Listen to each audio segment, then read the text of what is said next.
স্বপ্ন ফালাইয়ের ধারাবাহিকতায় আজকে আসছি একজন সফল উদ্যোক্তার জমিতে। এখানে তিনি 3টি জাতের টমেটো চাষ করছেন।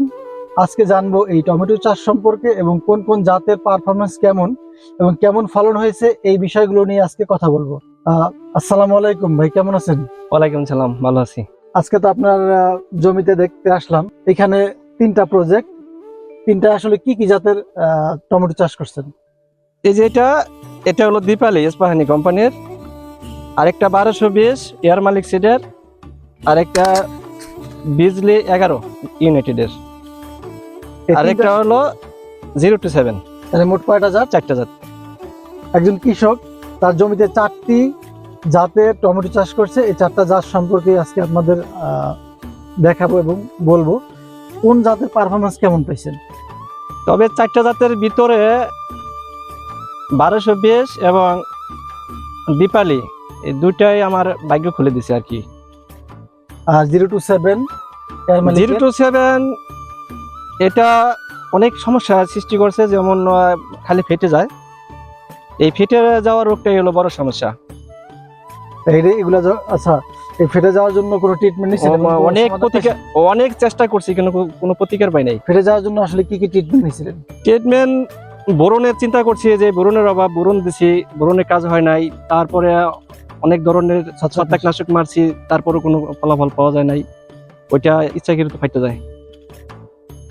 আচ্ছা, এখানে টোটাল কয় বিঘা জমিতে আপনার প্রজেক্ট? আমার টোটালি প্রায় 70% জমিন।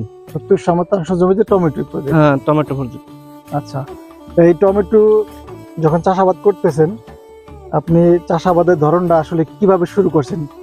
যেমন বীজ লাগানোর পরে মালচিং যে দেখা যাচ্ছে করতেছেন, এই মালচিং গুলা ব্যবহারের পরে আপনার যে স্টেজগুলোতে আপনি পরিচর্যা করছেন, এইগুলো সম্পর্কে একটু বলবেন।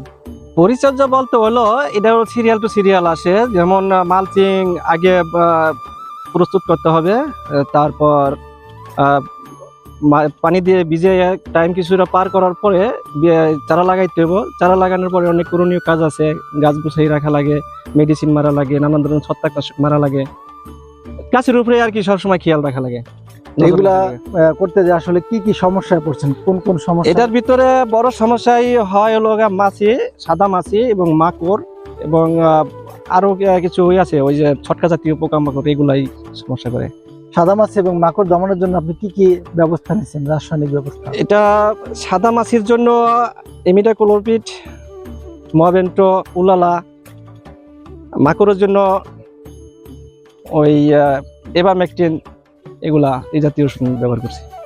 এই টমেটো গুলা বাজার করার সময় আপনি কি কোনো মেডিসিন ব্যবহার করেন নাকি? না, আমি সর্বপ্রথম 110 টাকা কেজি আমি বেচা শুরু করছি প্রায় এখান থেকে 1.5 মাস আগে।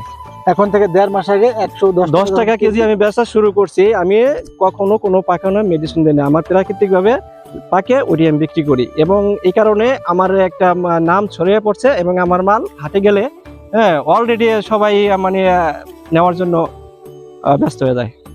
যদি কেউ দূরের খাওয়ার জন্য নিতে চায় আপনার ক্ষেত থেকে এসে পাকা, তাহলে কি আপনি? হ্যাঁ, না, অনেকে আসে, আইসা দেখে যায়, তারপর একটা খায়, তারপর আবার তারাই ছিঁড়ে নেয়, ঠিক আছে, আবার আমি দেই। এইভাবে মানে যার যে খুশি। যেমন আড়তে গেলে পাইকারে একবার যদি আমার পণ্য দেখে, ঠিক আছে, তাহলে আর অন্য কারো পণ্য খেয়াল করেন, আমার আগে চলে। এই 4টা জাতের ভিতরে সবচেয়ে ভালো পারফরমেন্স করছে দীপালি, কিন্তু স্বাদের দিক থেকে কোন জাতটা সবচেয়ে ভালো পারফরমেন্স করছে? দীপালিও করছে এবং 1220 করছে। তবে দুটাই স্বাদের দিক দিয়া এবং কোয়ালিটির দিক দিয়া, দেখার সৌন্দর্য, সর্বদিক দিক দিয়ে মানে অলরাউন্ডার। যারা নতুন উদ্যোক্তা এই টমেটো চাষ করতে চায়, এবছর তো সিজন সামনে, তাদের জন্য আপনার কোনো পরামর্শ বা উপদেশ আছে? পরামর্শ বলতে হলো যে সঠিক চিন্তা, সঠিক মন নিয়া, মানে যখন যে যা দরকার ওই সময়টা ব্যবহার করতে হবে, প্রয়োগ করতে হবে, ঠিক আছে। যদি সে না জানে, হয়তো কৃষি অফিসার আছে বা কৃষি কাজ যারা করে অভিজ্ঞ যারা আছে, তাদের থেকে পরামর্শ করে নিলে, ঠিক আছে, আমি মনে করি সবকিছু করা সম্ভব। দর্শকদের আমি এখন কিছু ফলন দেখাবো, যে ফলনগুলো ভাই তার স্বপ্ন নিয়ে ফলাইছে এবং বাজারজাত করতেছে। সর্বশেষ কথা হলো, এবছর আপনি 110 টাকা যেহেতু বাজারজাত করা শুরু করছেন, তারপর আস্তে ধীরে ধীরে দাম কমে আসছে। এখন বাজার টমেটোর দাম অনেক কম, কিন্তু আপনার যে টমেটোগুলো আছে এগুলো আসলে কেমন দামে বিক্রি করতেছেন? আমি এতটুকু বলতে পারি যে আমি আজকে 28 তারিখ, আজ 28 তারিখ হলো, এটা হলো জানুয়ারি মাস নাকি? হ্যাঁ, জানুয়ারি মাসে 28। জানুয়ারি মাসের 28 তারিখ, আমি 28 তারিখে আমি 800 টাকা মন বিক্রি করছি। 28 টাকা মন বিক্রি করছেন? হ্যাঁ, 800 টাকা মন আমি বিক্রি করছি সর্বশেষ এই পর্যন্ত। এই বছর তো কৃষি পণ্যের ন্যায্য মূল্য নাই, সেই ক্ষেত্রে বাংলাদেশ সরকারের কাছে আপনার কোনো চাওয়া পাওয়ার কোনো বিষয় আছে কিনা, যে কৃষকদের দিকে দৃষ্টি দেওয়া উচিত, যেমন সার কীটনাশক এগুলোর দাম কমানো উচিত, বীজের দাম কমানো উচিত, এই বিষয়ে আপনার কোনো পরামর্শ আছে কিনা? এটা একান্ত একটা জরুরি কথা। কৃষকের যে কোনো পণ্যই হোক, তারা কেউ কোনো সঠিক মূল্য পাইতেছে না, এবং আমাদের যা খরচ হয় এই খরচ অনুযায়ী আমার কোনো আমাদের মুনাফা আসে না। কিন্তু হঠাৎ করে দেখা যাইতেছে যে ফার্স্ট মূল্যায়নে কিছুটা দাম পাইলাম, কিন্তু যখন মিডল পর্যায়ে এলাম, ভরপুর যখন ফলন আসে, তখন কৃষকের মাথায় হাত ছাড়া, মাথায় বাড়ি ছাড়া কোনো কিছু থাকে না, লসের উপরে থাকে সবাই।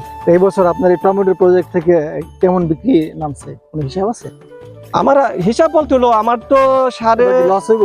8.5 বিঘা জমিনের উপরে আমার লগা কৃষি করে, যেমন আমি এখান একটা থেকে তুলি আর একটার উপর খরচ করি, এভাবে আমার রাউন্ড চলতেছে।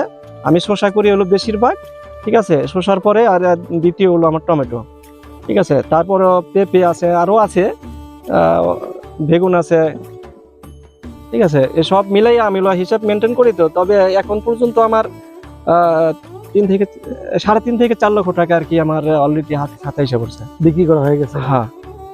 প্রিয় দর্শক, আপনাদের উদ্দেশ্যে বলতে চাই, যারা টমেটো চাষ করবেন অবশ্যই জেনে বুঝে চাষাবাদে নামবেন।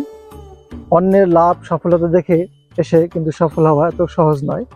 তো ভালো থাকবেন, এই কামনায় বিদায় নিচ্ছি। আসসালামু আলাইকুম।